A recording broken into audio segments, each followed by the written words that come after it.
Конституция дегеніміз. Конституция – это Конституция ол бас заңымыз, еліміздің бас заңы.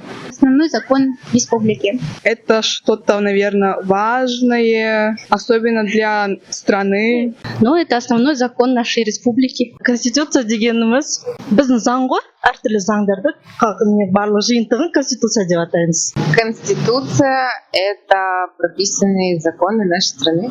Конституция дегеніміз елдің мемлекеттің айнымас бір бөлігі. Ол арқылы елдің тәртібі барлығы сол жерде жазылған, сол арқылы жүзеге асады. Конституция – это свод законов, свод правил, которыми придерживаются как государство, так и граждане.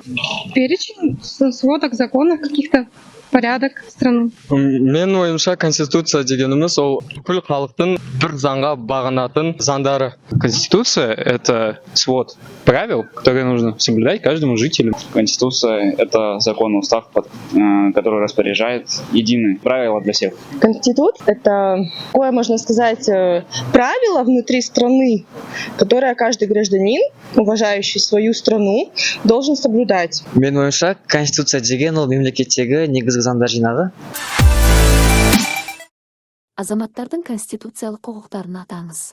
Назовите конституционные права граждан. Жаңағы еркіндік, бостандық, осындай өмірге деген бүкіл заңда.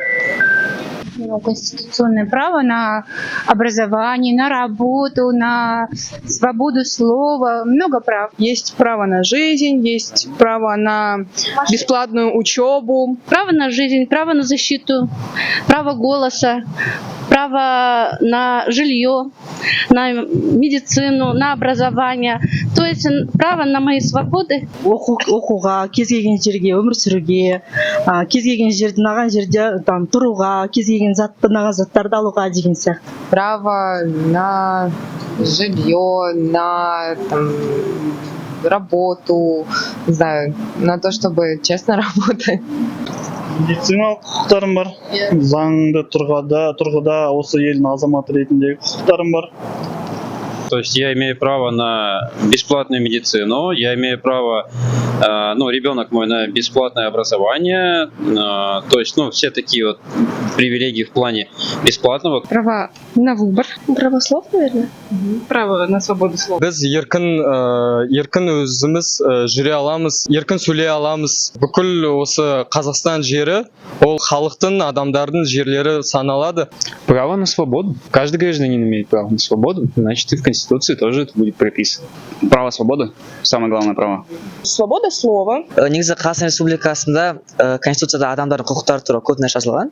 Соның сөз еркіндігі, адамдардың қимылының еркіндігі, адамдар өз еркінше өмір сүреді, және де өз еркінше дін қабылдау жағынан өздері біледі. Конституцияның бұзылмастығының кепілі кім? Кто является гарантом незыблемости Конституции? Конституцияның кепілі ол президент. Президент наш Токаев. Гарантом Конституции, мне кажется, является государство, но государство в лице все-таки президент. Өзіміздің президентіміз. Гарантом Конституции президент. Президент. Это несколько, людей. Мажилис, парламент. Это наш президент. Конституция кітабында жазылған біздің өзіміздің нелеріміз, жеке праваларымыз. Президент, не знаю, министр, замминистра, налогоплательщики. Люди. Вообще сам человек, наверное. То есть и сам человек, который должен соблюдать Конституцию, он и должен быть гарантом. Менің ойымша бұған сол Конституция қол қойған адам біздің президент. Конституцияның үстемдігін қамтамасыз ететін арнайы орган бар ма? Есть ли отдельный орган, обеспечивающий верховенство Конституции? Конституциялық соты. Конституционный суд, да. Соблюдением Конституции, чтобы Конституция соблюдалась. Наверное, есть. Может быть, я не знаю, акиматы какие-нибудь. У нас есть Конституционный суд, и чтобы там ни было, тем не менее, мне кажется, все-таки оттуда все идет. В первую очередь, если мы говорим Конституционный суд, то это защита тех прав, которые закреплены в Конституции. Это обеспечение действия вот этой Конституции, на мой взгляд. Конституциялық сот дегеніміз адамдардың құқықтарын қорғайды ғой. Құқықтарын қорғайды. следит за тем, чтобы законы по Конституции соблюдались. Конституциялық сот конституцияның ішіндегі баптарға байланысты құқықтарды қорғайды.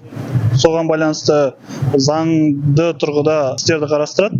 Он рассматривает дела касательно нарушения, либо же не нарушения, связанных с конституционными правами. Защищает слова, народ имеется в виду, и их права. Конституция сот, менің ойымша, ол одан да үлкен, республиканский соттан да үлкен сияқты. Конституционный суд будет контролировать моменты, связанные с нарушением законодательной базы некоторых граждан, а именно Конституции, и госсотрудников также. Орган, да, их несколько вроде. Я думаю, что да. Например, как у президента есть парламент, да, вот так, наверное, и у Конституции есть какой-то такой орган. Я считаю, что он должен заниматься разработкой, да, каких-то определенных правил и законов, которые пойдут на пользу граждан Республики Казахстан. Белгілі бір мәселені конституциялық тұрғыдан сол конституцияға қарап заңдар бойынша шешетін сот.